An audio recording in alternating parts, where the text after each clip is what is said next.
Alam nyo ba na sa ating bansa, mahigit 5 milyong bata ang natutulog na gutom at gumigising na may kumakalam na sikmura? Mga batang dapat sana'y naglalaro at nangangarap. Ngunit mas maaga pang natutong magtiis kaysa sa ngumiti. Isa sa bawat 3 musmos ang bansot. Hindi dahil kulang sila sa pangarap, kundi dahil kulang sila sa pagkain. Isang bigat na hindi dapat pasan-pasan ng isang bata.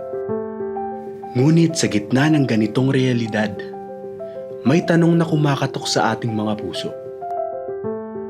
Hindi ba natin kayang pagaanin ang kanilang mga mundo? Ang munting tulong mo, gaano man kaliit, ay maaaring maging isang busog na tiyan, isang malaking ngiti, at isang pag-asang magbibigay lakas sa batang halos susuko na kahit nagsisimula pa lamang ang kanyang mga pangarap. Ako nga po pala si SK German na Clarence Culanag at kasama ko mga mga barangay council SK Kagawad na si Elian Bacatan, Lesdan Managyo at si Agawad Raniel. Siyempre, maraming salamat sa 1365 Care Foundation dahil napili isa sa barangay natin na mabigyan nila ng tulong katulad ng ganito. Ngayong Pasko, naway huwag matapos ang malasakit sa pagbaba ng mga parol.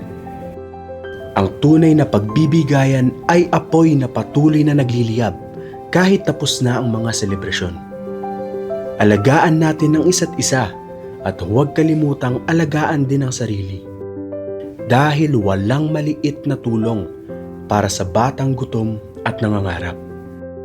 Dahil ang mga batang tinatawag nating maliliit ngayon, sila ang pinakamalalaking pag-asa ng ating kinabukasan.